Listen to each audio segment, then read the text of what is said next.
Trade Union Satawu says the board of Transnet must be equally held accountable for the paralysis and mismanagement at the freight and logistics utility. Satawu represents more than 40,000 of Transnet's workforce. Let's get reaction from its General Secretary, Jack Mazibuko. Thank you so much for your time, Mr. Mazibuko. We do appreciate it.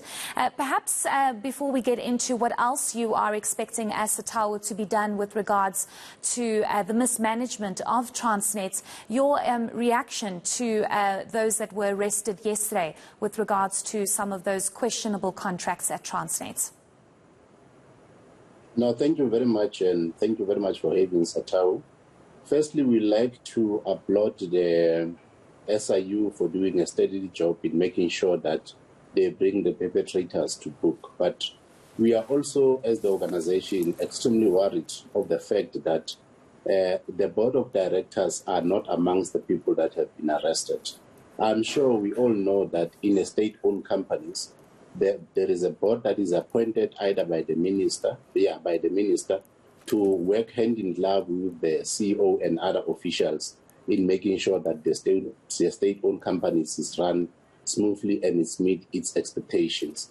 On this issue of Transnet, we knew some years back that there is a serious corruption that has been taking place, and we are patiently awaiting, as the union, for the investigation to be concluded. And we are very pleased that finally the perpetrators are brought to book. But we strongly believe that the board of directors have failed to do their duties as outlined in terms of the law. They have a duty to make sure that the state-owned entities is run professionally and they held everyone accountable.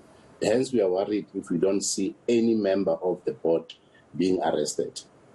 So Popo Molefe was on ENCA this morning indicating that more heads must roll with regards to that locomotives deal. And I'm curious to know if you are just of the view that it's just the board that should be equally held accountable, or if there are other individuals. And perhaps you can provide those names that you feel should be held accountable, excluding those that were arrested yesterday. At this point in time, we don't have specific names, but we are definitely sure that during the time of Mr. Gama, when he was still a CEO of Transnet, there were board members who were working with him in making sure that they run the company in line with the provisions of the law. And we are waiting for those people to be arrested.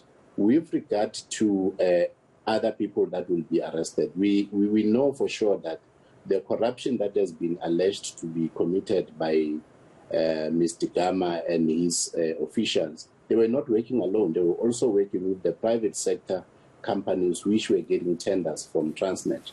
We are waiting for those guys to be arrested as well. And we hope and believe amongst the list that Mr. Molefe said the head will roll, those people will form part of that list. I want us to speak about the fact that individuals were arrested yesterday, appeared in court, were granted bail. And if history repeats itself in this country, you have many cases where people are arrested, cases take years to progress, or if there's any kind of outcome. Are you hoping that this particular matter is fast-tracked and given the time and the attention that it needs, given the state of Transnet at the moment?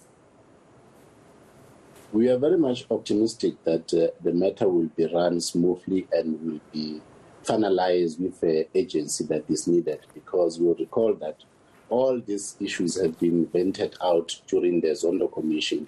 And if you read the Zondo Commission, when we talk about Transnet in particular, these issues were highlighted there. And we strongly believe that there's enough evidence that will be able to be used to make sure that the perpetrators have been arrested.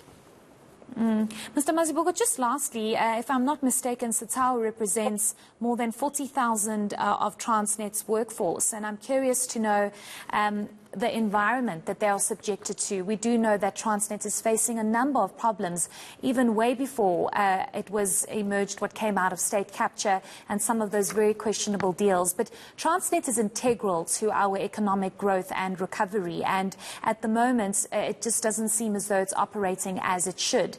You, as the General Secretary of Satawu, what are you hearing from your workforce?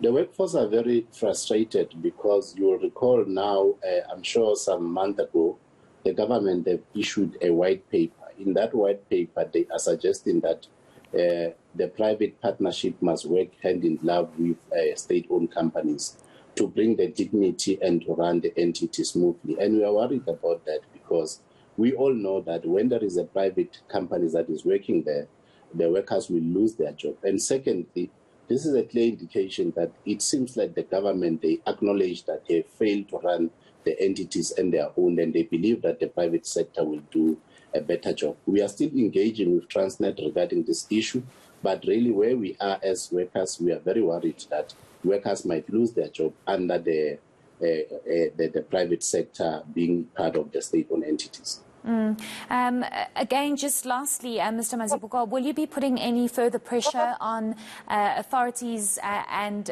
just to make sure that your demands and what you are asking for example, the board to also be held equally accountable for what is happening at Transnet? Are you putting pressure on them? What is your plan moving forward? Definitely, we are going to put pressure to a minister. We are going to put pressure to the current board. We are going to put pressure to everyone in making sure that everyone that has committed acts of corruption within the entity has been brought to book. Okay, great. Thank you so much for your time.